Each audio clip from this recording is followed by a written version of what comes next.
Welcome, my friends, and welcome to my guest. I welcome you to You Normal, where we rediscover what it is like to create a life that is in alignment with our soul, self, and wealth, and integrate it into our everyday life so that we can live from that most focused and centered and honored place and arrive at our own You Normal. I am your host, Robina Bennion, and today I am honored and grateful to welcome back my guest, Delphina Falco, who is the founder of Currency Wellness. Welcome, Delphina.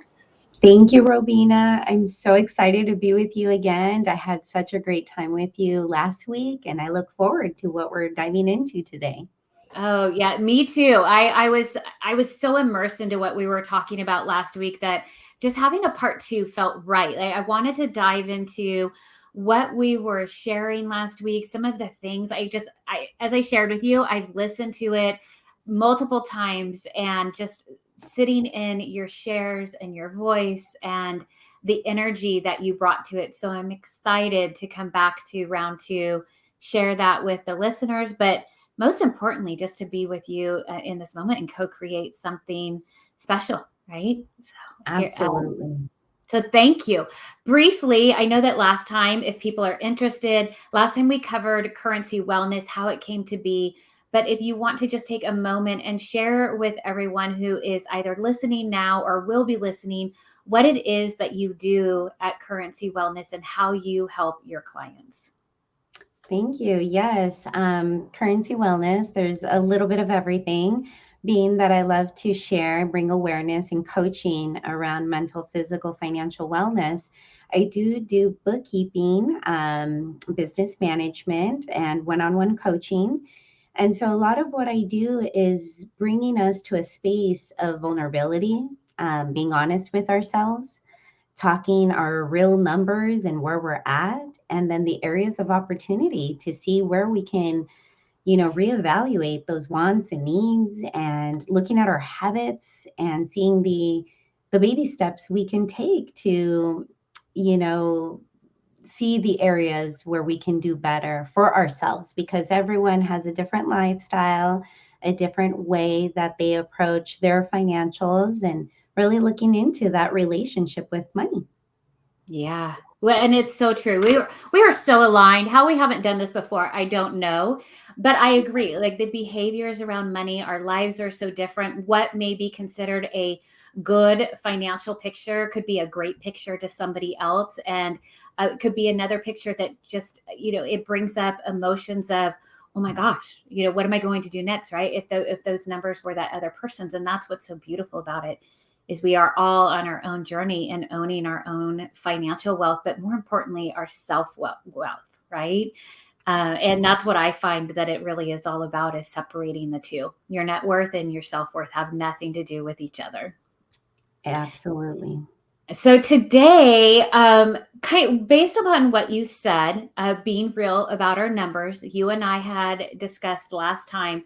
Let's be real with people about what our numbers are and what it looks like in the first year of business. Like you, when I transitioned out of my public accounting career and I started my business, I created a consulting practice because that was what I knew, right? That was the thing, as someone said, Tarzan, Rubina, like, what are you going to grab onto one thing as you're swinging and grabbing onto another? And that was that in between place that I knew that I could land and offer consulting and bookkeeping services. Then I transitioned into the coaching like you have likely. And so let's bring some real numbers to that briefly. But before we do, I do want to circle back to, and a lot of today probably we will circle back to last episode when you were sharing some of your journey with everybody. And one of the things that you talked about was bankruptcy. Many people like you probably have been walking through that in the last few years. And we all are just, maybe sometimes one day away from that, right? I know clients who have been multimillionaires who've had to file for bankruptcy. I am curious because we did not go into it too much. We obviously know that you came out the other side, but when you were in it, when you came to that point and recognizing I I have to file for bankruptcy. And not just the point that you recognize it, but the point that you actually did it. Because then it's almost like that makes it real. People are going to know it's not something that you're thinking about. I'm wondering if you could share with me and with those who are listening what it was like to be in that moment, how you were feeling, and maybe how it has impacted the way that you approach things today in your own business, your personal finances, and conversations with your clients. Yes, thank you. You know, at the time that it happened, I'll be quite frank with you, I felt like a failure. And definitely I'm being mindful of the word I'm using. And Mm, I use that word failure because I know that many of us feel that way when we're going through the experience of whether we lost a job or whether we have, no savings, or, we are at a state of not making income at the moment. It's like that feeling of failing puts us in a bad state of depression. And being in the banking field, I came across a lot of clients that had filed bankruptcy or their accounts were levied, and then seeing how they handled it.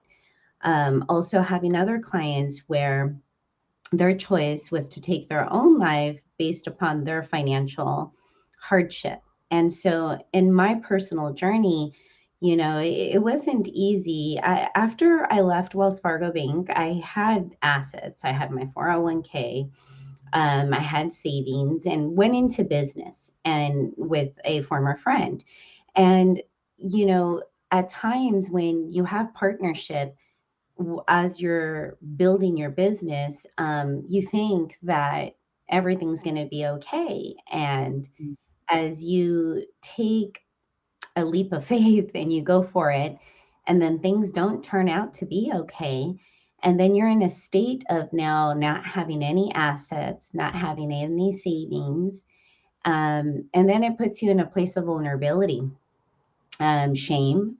And I was very, very grateful to have family that stood by my side despite the hardship and helped mm, me by giving me a couch to sleep on. At the time I had my first son, his name is Seven, and it was not easy being a fairly new mom, um, mm, leaving the corporate America work ethics and the way of being in that field, to then not having anything but a roof over my head, food, shelter, the fundamentals are my health, my child's health. And so that put me in a state of being able to see myself of like, okay, I sat in it. I sat in the depression, I sat in the fear, and then said, where can you get that resource? And so I started to do some research, and I have friends that had filed bankruptcy in the past as well. So I reached out to a couple of them, and I decided to take the next step. And back, how long has it been now? It's been about 7 years. So 7 years ago, the cost of filing bankruptcy is different than what it is today. Everything has gone up in pricing. So when you're in a place of not having money, how do you even file bankruptcy? I mean, that's difficult, At the time, I think I paid about 1,500 for that. And so in my journey, I asked for help from my family member. And I was like, mm, okay, I'm in a position right now where I need to take this next step of filing bankruptcy. Now, it wasn't just my personal assets. At the time, I had gone into a contract, a lease, of a warehouse. And when you do 5-year contracts, and at the time, it was a doggy daycare. That's where mm, we had opened up a doggy daycare, and a warehouse of 6,000 square feet. But I would call it the mortgage. The mortgage was a lot of money. So when you're in a place now where that business venture didn't turn out to be a good thing, and then now you have this huge debt against you, I didn't know what to do. I'm like, how do I afford this? How do I afford being able to walk through paying a $6,000 rent monthly when you've already depleted all your assets? So when a family member let me borrow money and I went into the beginning stages of filing bankruptcy, there are some classes you do have to take in order to continue that process. I had a great attorney. I still connect with him today. I still send him clients because he's definitely a person that is there to help and give advice. And so when that was the beginning stages of filing bankruptcy and having to go to court, it was scary. I went by myself and I thought to myself at the, I feel the emotion just going back to that space. And I'm like, wow, like, I can't believe this is happening. But going through it, overcoming the fear of it, when I walked out of there, I felt a little bit lighter. Now, it didn't just stop there. There is a lot of reflecting of it. It's like, okay, what do you do now? How do you get yourself back up again? It took some time, which led into how currency wellness came about, but it goes back to the depression state. For me personally, fear comes over, a shame, being ashamed of what has happened. I reflect back on my Facebook because I started a community called Teen Change. And Mm. that is where, so prior to Currency Wellness, it was Teen Change. And there I would talk about my journey and I would go on my walks, and I don't know what it is about walking. It like builds my confidence. And I'm sure it's the dopamine, the endorphin, the high of oxygen. So it brings me to a place of like just talking. And at the time that I was talking to people, it was a lot of moms, it was a lot of women, and then men started to join the community. And then realizing, well, I got to talk to the men too, because they got girlfriends, they have wifeys, and I'm sure they're experiencing it as well. And so the more I started to talk about my bankruptcy, the more I started to talk about starting from the bottom again, it brought me back to the fundamentals. Okay, having my four walls covered, right? Food, shelter, health, utilities, those type of things is how it all got started with that bankruptcy. Wow. And it goes back to what you said last week. You shared the book by Dr. Henry Cloud, I think you said, right? Like that, Mhm. was it Others or something? Which, The by the way, power of others. yeah, I have one of his books, and it is the power of others, right? Knowing almost in a way that you created that you had to show up. Like it's almost that feeling of like, I have to show up for these people. And it does propel you forward in those challenging times, because if we go back 7 years or so, when well, probably longer, yeah, longer, you think about when the housing market crashed, and you could go back, even further. I could go back to when I started my career in the early 90s, and .com, like bust, .bomb, and so many people walking through that and carrying around that, guilt, shame, whatever you want to call it, in silence. And, be having a place for you to kind of get that out there, share it with other people. It's really powerful, I'm sure, because they could see the strength that you were exhibiting by sharing it. And maybe that helped, who knows how many, to share their own story with somebody else, right? Yeah, as I share my story, which is still difficult, confidence is not an easy thing. People's perception think, oh, Dell, you're confident. And it's like, well, I got to work on that. The imposter syndrome comes up all the time. Like, who do you think you are? What makes you think that you're an expert? Who's going to listen to you?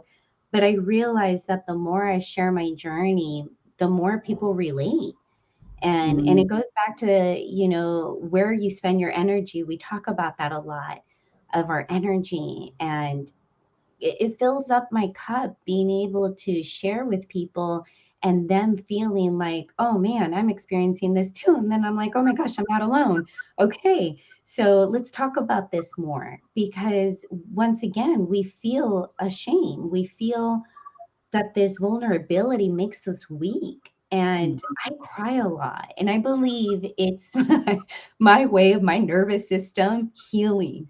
Because growing up, like I had to be a badass, you know. I grew up in a rough neighborhood. And so, being that the people I hung around with are tough cookies, and so you couldn't show your emotions, you couldn't be weak, you know, you had to be iron here. And growing up that way puts you in a place where, you know, your attitude, choosing it didn't come from a place of love or kindness. It came from a place of fear.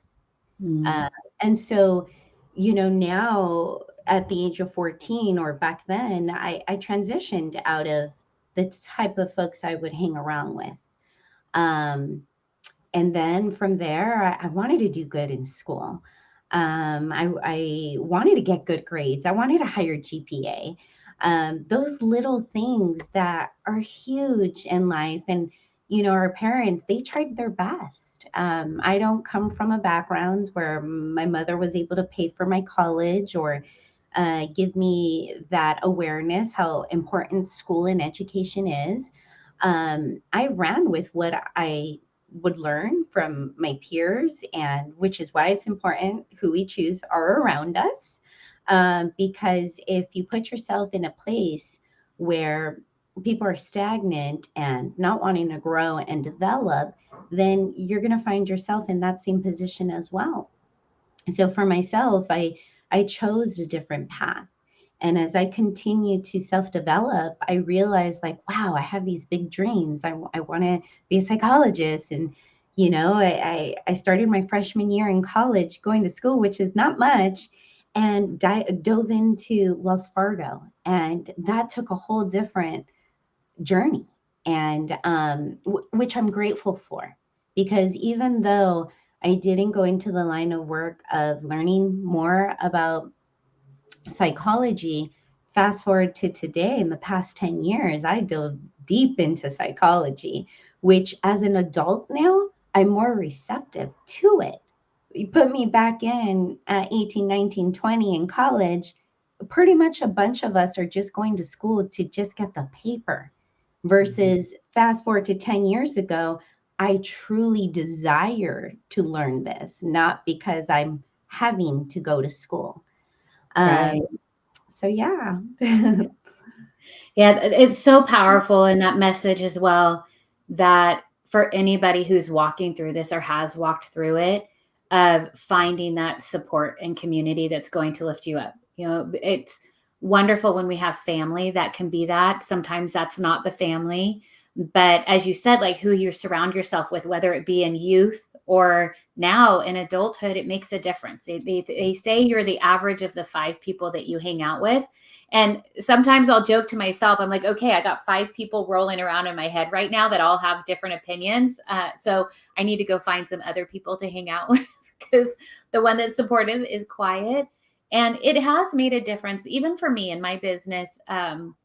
Before you joined Elevate, I was going through, I think it was before, I was going through a pretty, I don't know, just that dark space of what did I do and why am I doing this? And did I make the right choice in opening my own business? And having a community to support me and remind me of how I had impacted their life, or even just to say, we're here for you.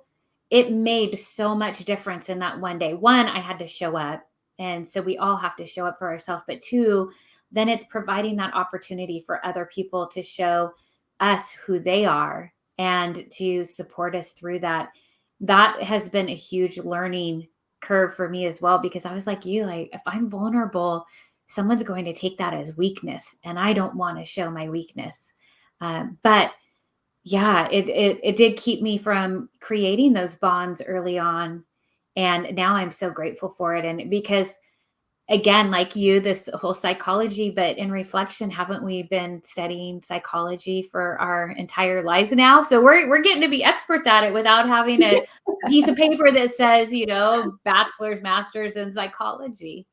Yeah. So Yeah, I agree with you. The financials, both of us, our background, I think back in the days when I was a teller, because I did every position in Wells Fargo. I was a teller, I was a banker, I was a business manager, an assistant business manager, all these different areas of it. And I found myself always talking about the relationship around the money, or the mm, stress or the anxiety around it, or people needing help because, I mean, gosh, banking, the fees, they're killer. They're killer. It pisses me off that you can overdraw your account by $1 and you'll get a $35 fee. Makes no mhm, sense to me. And as a manager, I was very, what's the word I want to use? Compassionate towards people, because I could see their account and truly they're trying their best. And mhm, so having an opportunity to help them brought me to joy. But then you see another client where you see, I'll be quite frank, bar, bar, bar, bar, bar. They are overdrawn. And then you help them, and then they come back the next Friday, Saturday, So it's like, then yeah, you start to reevaluate how you help people. And so it goes to boundaries too, because many of us make mistakes. I'm guilty. I mean, hello, bankruptcy, here we go. But being in a country, and I'm so grateful for this, where we yes, our financial affairs are affected, and this affects you when it comes to buying a home, getting a car, getting credit cards, all of those different things, but also knowing that there's a way that you can bring yourself back.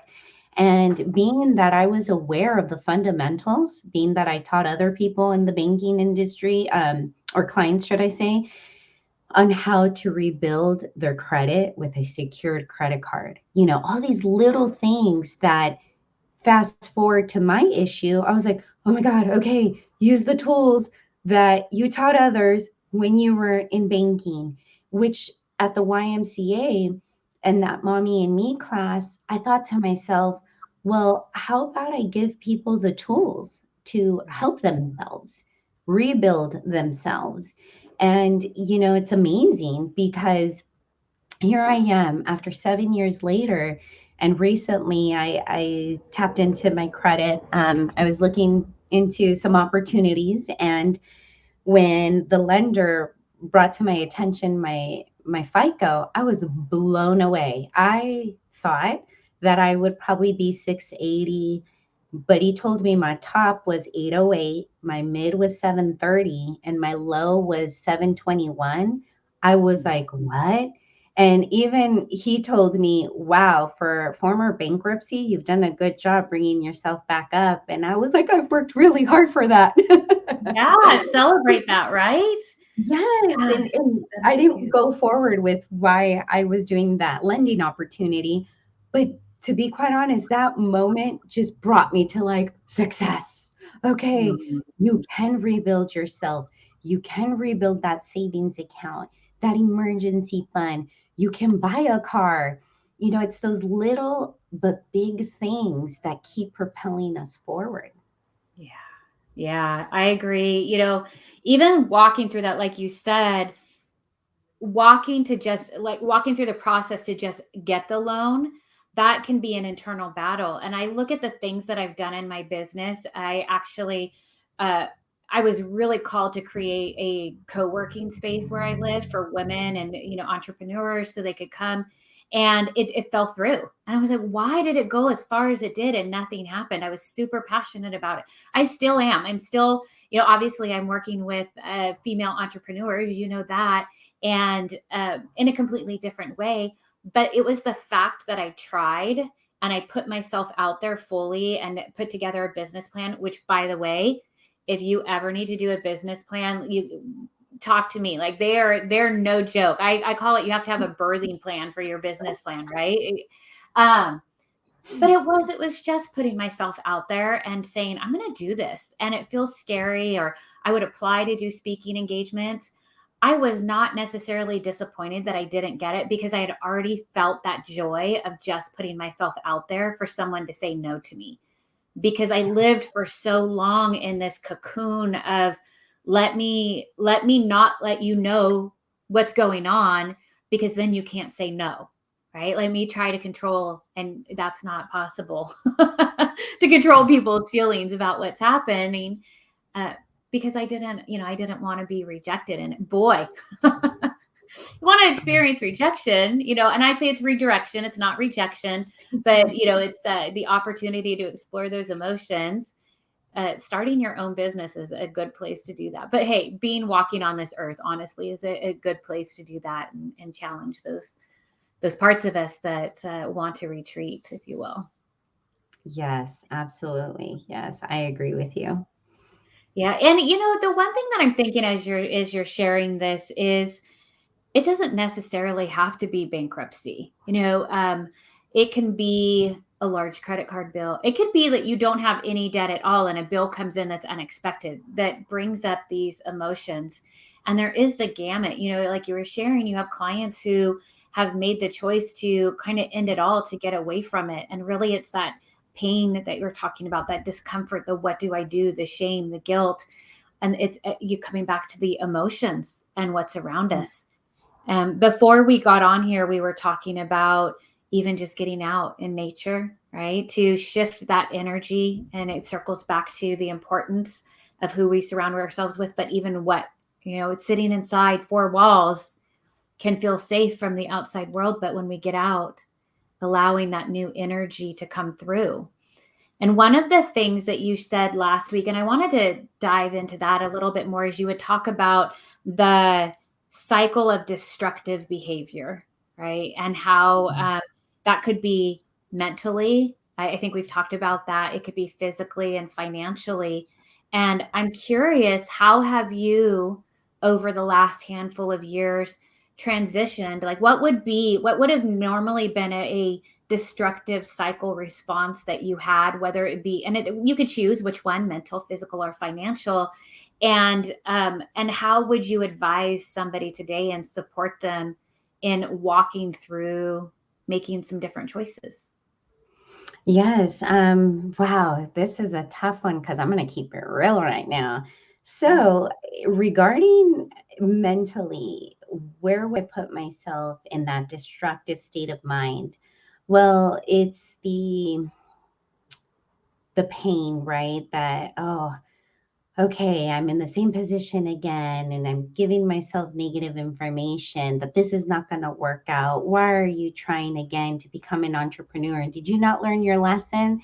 Putting myself in that position of working for myself. Many times I thought, why are you doing this? The first couple of years of my life in currency wellness, I was pro bono. I was giving my time and my energy. And at the time, my partner would tell me, you're putting a lot of time and energy into others. How about the family and things like that? So it was that cycle I kept putting myself in. Well, I want to help others. I do want to work and I do want to make income for the family. But then the promises I had made in my, relationship was to be a stay-at-home mom and being able to be with my kids and put my time and energy into that. So drinking was a part of that process. You'd asked about physical. Well, how did that affect me? Well, drinking, my choice of at the time was being able to drink. I love dancing. So if I would go out with my girlfriends and we would dance, and before you know it, I'm now at the next morning hungover. And Mhm. how productive are we going to be when we're hungover? And so it's those little but big things that you start to catch for yourself. It's like, okay, Mhm. I'm doing it again. I'm choosing a drink to numb the pain, to think that that's what's going to go away. But then really not diving into why am I drinking? Mhm. There's other vices that I get a hold of, whether it's eating, binging on my eating. I believe that addictions happen in many, many forms. even to working out. I've been at that level where I would work out so hardcore. I was running at one point for about 2 years. I would say anywhere between 3 to 6 miles a day, 7 days a week. And so that puts a lot of wear and tear on your body. And so my hip would hurt, the bottom of my foot, my knees. So, but then I was in pain from different levels, consciously, bringing up the past, bringing up even to what's going on in my relationship, parenting, how hard it can be, patience, all of these things that continue to get brought up. And with the pillars I have of mental and physical, I kept having to tell myself, focus, focus. Okay. You don't want to be hungover. You don't want to binge eat. You don't want to hurt your body more than what you have. So, what are you going to do differently? And so that's when I started to go inward even more. I Mhm. love therapy. So, I've had therapy, I would say, for a good 10 years. And some of the folks I work with, workshops and things like that, they're therapists.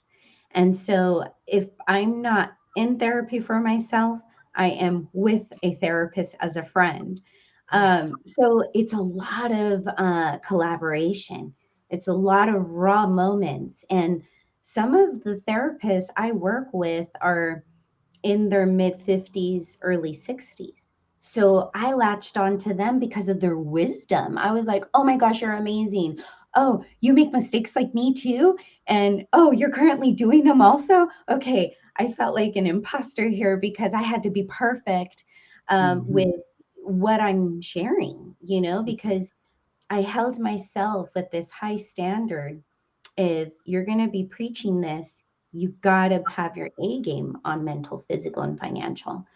But then realizing, oh my gosh, these are lovely humans that have wisdom, that have baggage, right? Their past, their present, and yet they're doing it and they're sharing and they're licensed and they have credentials. And so it brought me to a place of being able to say, okay, Dell, what are you going to do differently? So I slowly brought down the drinking. I slowly brought down the binge eating. There's times where, don't get me wrong, I'll have 1 to 2 drinks, but I catch myself once I want to get, really drunk. Yeah. Um, and then there has been times that I have though, because I'm such a lightweight now. I don't drink often. I mean, gosh, maybe once a quarter. Mhm. Um, but then there's been moments where I haven't because I'm having fun with my friends and I'm like, yeah, let's take a shot. Yeah, let me have a beer. Then all of a sudden I'm like, whoa, that was a bad idea. And Mhm. and then realizing that it takes me now 3 days to recover because I'm getting older. And all these things that I'm like, okay, yeah, I need to do things differently. So how do you do things differently? It's you take those baby steps. And this is why it's important, like in my morning when I get up, the first thing I do is I go to the restroom, then I meditate, then I do my ab workout. I take care of my children's breakfast and lunch. I take them to school, and then I'm out at nature. And I choose to do that first because trust me, I'm not a happy camper when I get up. I'm not. I'm just like, oh my gosh, I'm exhausted. I have all these things to do. I have deadlines. I say yes to many things I probably should say no to sometimes. And then so the loop can happen, right? Because then I'm just like, okay, let me binge eat to make myself feel better, or let me get that sugar high, and then crash. So it still happens. It's just now a lot less. So those are the steps that I've taken. It's imperfect action, but I'm running with it. Yeah, yeah. Well, and thank you for your honesty. That's the thing that we miss out there is that it isn't. We've had 2 years of uncertainty. There are a lot of people who have turned to alcohol. There's a lot of people who've turned to food, inactivity, and we won't go off on that topic of like some of the books that I've read even to support in that, which we can cover another time. But myself included, I've been there, and I know that my working really hard, pushing myself, and then like you were saying, the working out, that was my addiction, where I'm like, oh, I'm going to do a half marathon when my husband's deployed and I have a baby, 1 and 2 year old, and I'm working a full-time job, because it was like I needed that outlet, and I didn't realize that I was living very unconsciously unaware of what it was. I didn't want to feel what I was feeling. And so I would find other ways. And now I can look back and see that throughout my life, that I took my half marathon to an ultra. And, it was because my life was just so out of alignment that it took me all those miles just to kind of burn it off, that discomfort.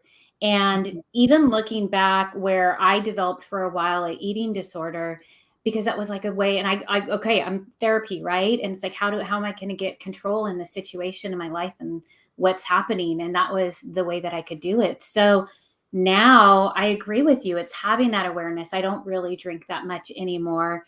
If I do, I'm trying to be careful because I don't have a tolerance. But then it's also what I have noticed the difference is by doing, and that term a lot, doing the work. But I think getting to know myself, just getting to know myself is having so much more love and forgiveness for myself than I did. So if I drank too much, okay, I was having fun. We were drinking. It's not like I was out there trying to go numb anything, or, and having love for my body, because it's easy to look back and say, oh, Robina, when you were doing that training, you looked great. And now, like, no, I love my body, right? It carried me all those miles.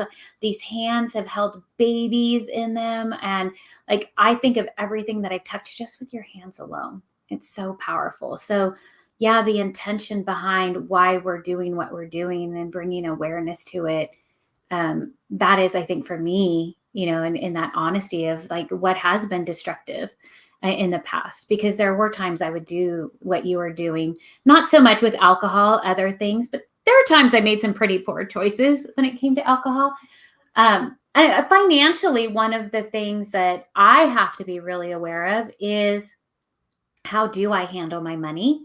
Because I can, it's like, oh, hey, my credit score is great. Now I can go out and I could do this and do that and do whatever, right?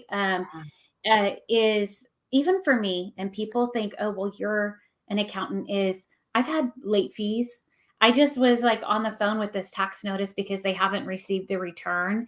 And it's not that I didn't file, it was just like an amended return to correct something. So um, we're all human. We're all walking through it, like you said, and having those older people in their profession showing up and sharing and being vulnerable. We don't have to have all of the answers, right? We just have to be willing to explore and share what we do know.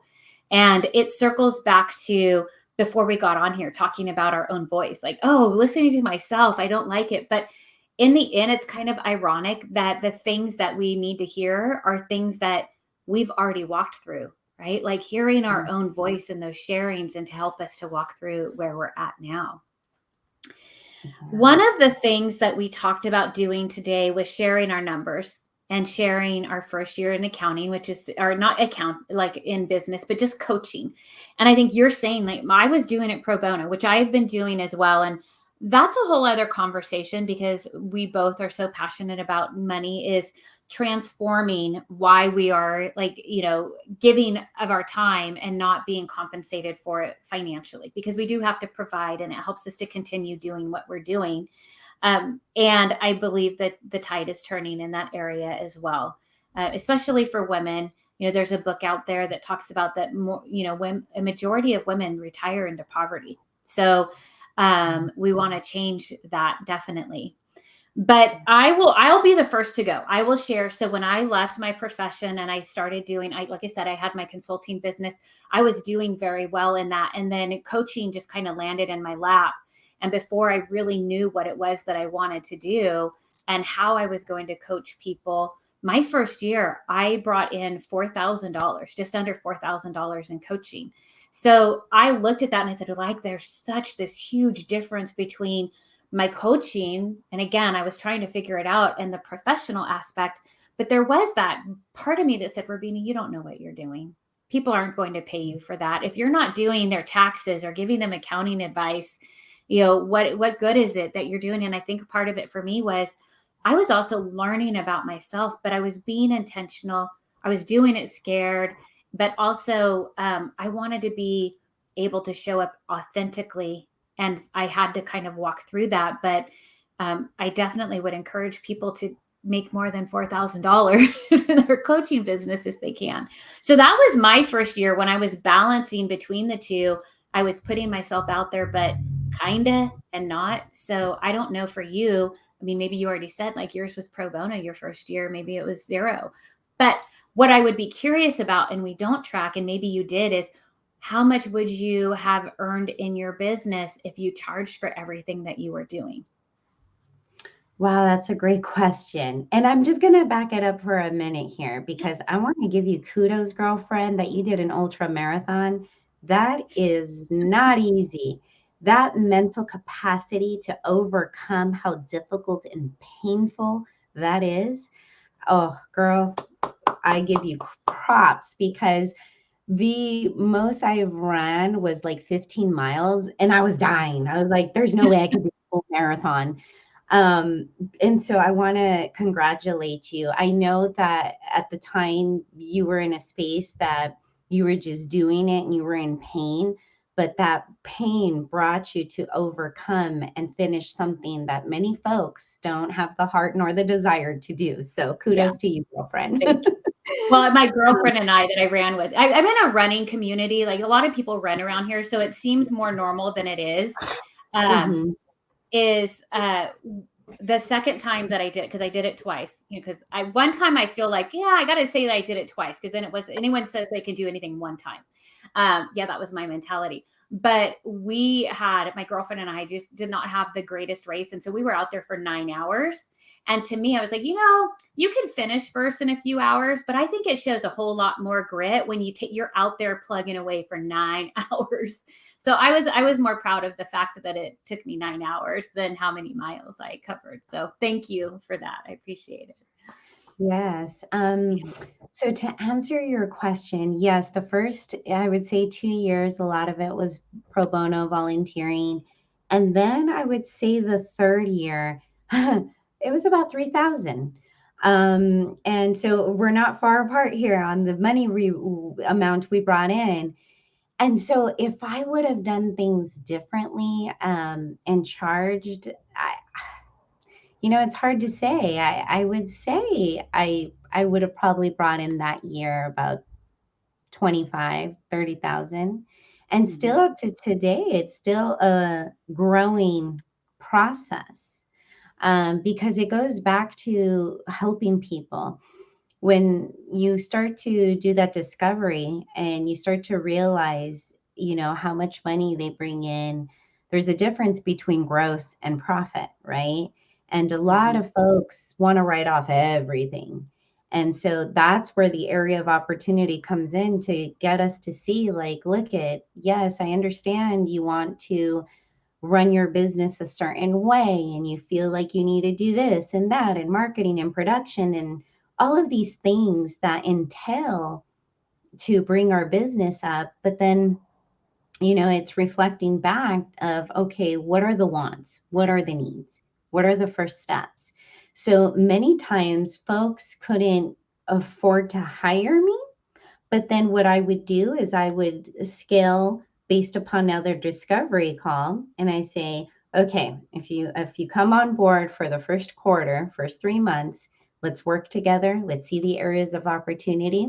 You hold yourself accountable and I'll hold you to it as well.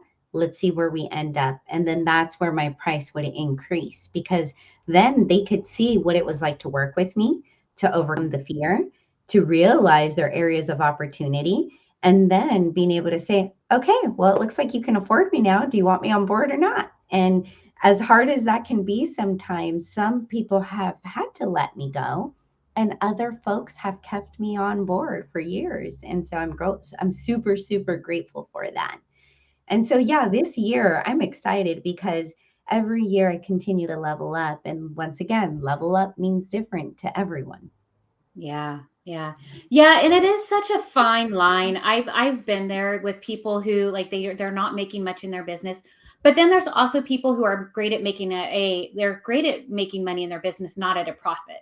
And so it's like you were saying in the bank, when you're compassionate and help people with the bank fees, and there's someone who's truly trying versus someone that keeps making the mistakes over and over and over again, it does require a little bit of an honest conversation with people to say, how important is this to you, right? To invest in your business. You're not investing in me, right? This isn't about, making my business successful. It's about making your business successful. And I think that's where a lot of women can get caught up in not asking people to invest in their business. But it is such that place, like our servant leader heart. We want to help people. Like I know that I do. I see people. I'm like, I know this, so I want to share it with you. But we also need to provide. And I do believe what we are doing is so valuable. So how do we structure our business in a way that we can help those people, but within limitations? Because you've got your babies you have to provide for and everything else that's going on. So it is, I think, one of those conversations that we could probably spend a whole hour on talking about, just around how much we ask. I don't like saying charge, how much we ask people to invest in themselves and in their business, because even that personal work does transform into their business and all their other relationships. So yeah, it's a powerful conversation. So again, I want to go back. There was a few things I wanted to make sure that we were touching on. Let me look.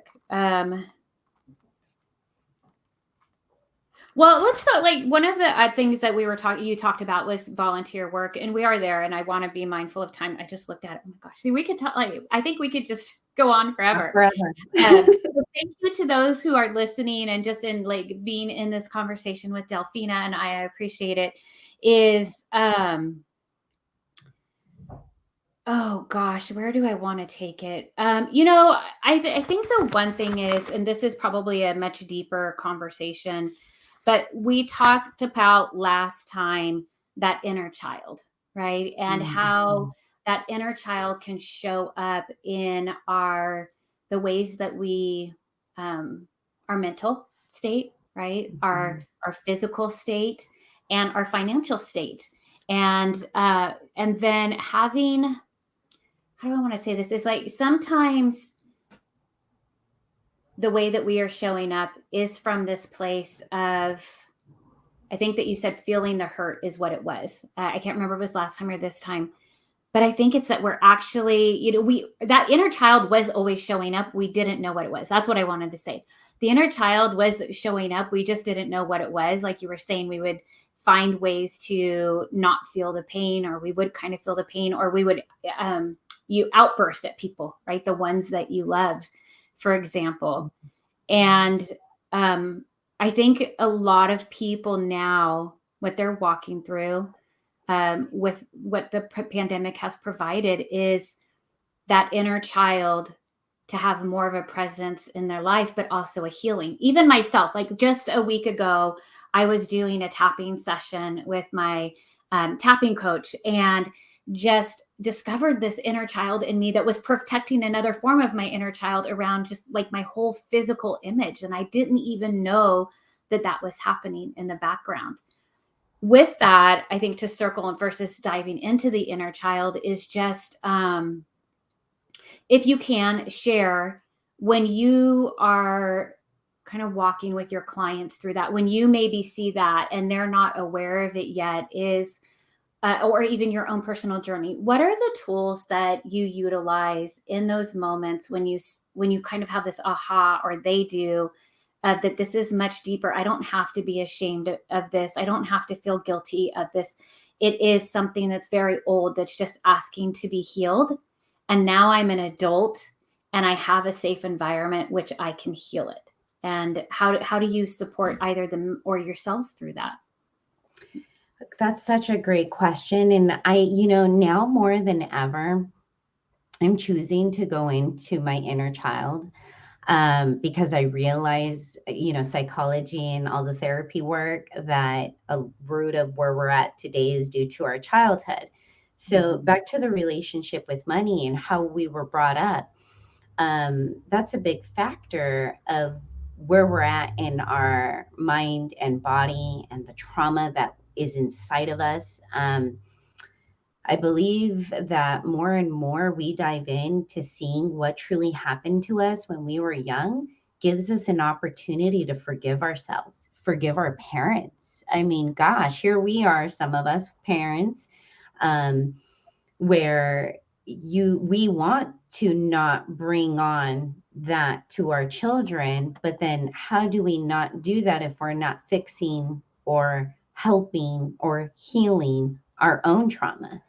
And Mhm. so my why are my children. I hope that I'm able to diffuse, or some people say break the generational curse, Mhm. all these things that get brought up based upon our childhood.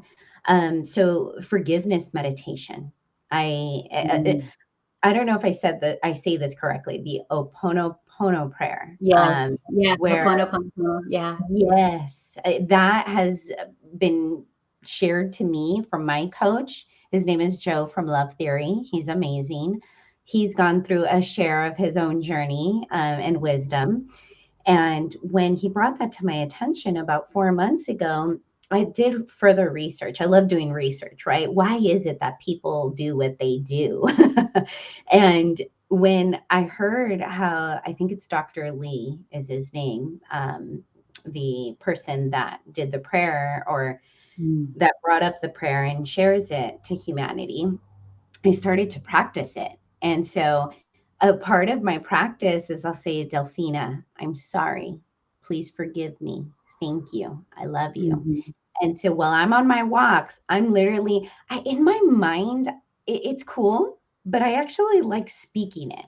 I don't know Yeah. why, but I've realized that that's what's helped me in the last couple of months. And I shared with you, I went through a separation. That's not Mhm. easy. And Mm-mm. even though there's a lot of pain and trauma that is developed from that too, I'm even choosing to have forgiveness for the other folks that are in my life, my mother, my ex-partner, my family, myself. And so a lot of what I'm doing now is really practicing that prayer, really, going into the meditation process. And meditation looks different to many folks. I believe there's walking meditation, frequencies of meditation, prayer of meditation. So, all of these different components where I try to embody it and be it, and Yeah. forgive myself for the past and forgive myself if today, last night I was crying with my children. They're like, what? I'm like, I'm sorry, babies. I'm sorry. Mama like is freaking out on you sometimes. And what I mean by freaking out is, my tone raises, and Mhm. they immediately like look at me like with this look. Thank goodness that just with the tone, they're able to catch it, because growing up, my mama spanked me with a chancla. And so I'm so grateful that that has worked. And the funny thing is that they wanted to watch a video last night. And sorry, I know I'm getting off on another tangent, It's but here okay. Yes. that are important. I for Casa Grande. Yeah, it's called the Casa Grande. And so my kids were all like, "Can we watch this before bedtime?" And I was like, "Yeah." So it was hilarious. It was a grandma and how she has the chancla, and and it's a big family, and they seem to be, Latin Hispanic family here, and she pretty much dives fear into them with the chancla. And I laughed so hard because my kids, they don't know, I don't spank them with the chancla. I haven't had to spank them, thank God. Yeah. And it goes back to this forgiveness process, raising our kids differently than what our parents knew. And they asked me, "Did Nana spank you?" "Oh, yeah." "Did she spank you with a chancla?" "Yeah, and other things too." And they're like, "What?" And I'm like, "I know." And then I was like, "But you know what? That was discipline. Mommy did some bad stuff. And so if that was her way of disciplining me, I accept it." And then and it was so funny because my younger son, Enzo, he's emotional being, and he acts out in different ways. And so he kind of sometimes wants to get what he wants through his emotion, right? And so he was crying that my other son says, "Mom, we need to discipline him in a different way." And I started laughing because I think that's what they were going to, is like the chancla. And Yeah. so last night while we were doing our prayers, I got emotional and I started crying, and I was like, sorry that mommy, is a little frustrated. It's a lot's going on. And, my son, his name is 7. He's like, it's okay, mommy. It's okay. You're doing amazing. And of course the waterworks come down because as a Yeah. parent, we feel we're never doing enough, or they're watching at all times and they're seeing the pain I'm going through on this separation. But day by day, I'm getting better.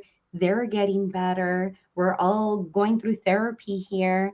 And those are the areas of forgiveness, is Yeah. that once I was done and I said our prayers, I like tucked myself into sleep. I'm like, it's okay, Delphina. Tomorrow's another day if you're blessed to live again. Yeah, right. Yeah, I think our personal journeys are more powerful sometimes. And I share that with my clients too, the Ho'oponopono. I use it. It was actually introduced to me by Deborah Price. She's the founder of the Money Coaching Institute. Sorry. And so that's where I became certified. And she taught that to me. And so I practiced it, and now I practice it more. So even in the morning, or in the evening, I agree. Speaking it out loud is so much more powerful than in my head, because there's a lot that happens in my head, but my ear doesn't always hear it. So saying it out loud when I'm on my walks, I'll be like, Robina, I love you. Please forgive me. Thank you. Robina, I love your body. I'm sorry that I've been so hard on it. Please forgive me. Thank you. And I'll say it into a mirror. It does truly make a difference too, because I didn't always talk to myself that way. I don't always today, but I do much better and I do my best. And same with my kids. Maybe there's something in the air with the new moon, but last night, I just there was some stuff going on, and I came in and I was like, did you take your showers? And my tone had changed. And what about the dishes? And my son's like, Mom, you're just peppering us with stuff. Like, what's going on? And I'm like, I'm fine, which I wasn't, right? So we do that. But I'm the same as you. Is what it's also taught me is I will lay down with my kids, or even in that moment, I'm like, I'm real, I'm sorry. I see that I was in a frightened part of my personality.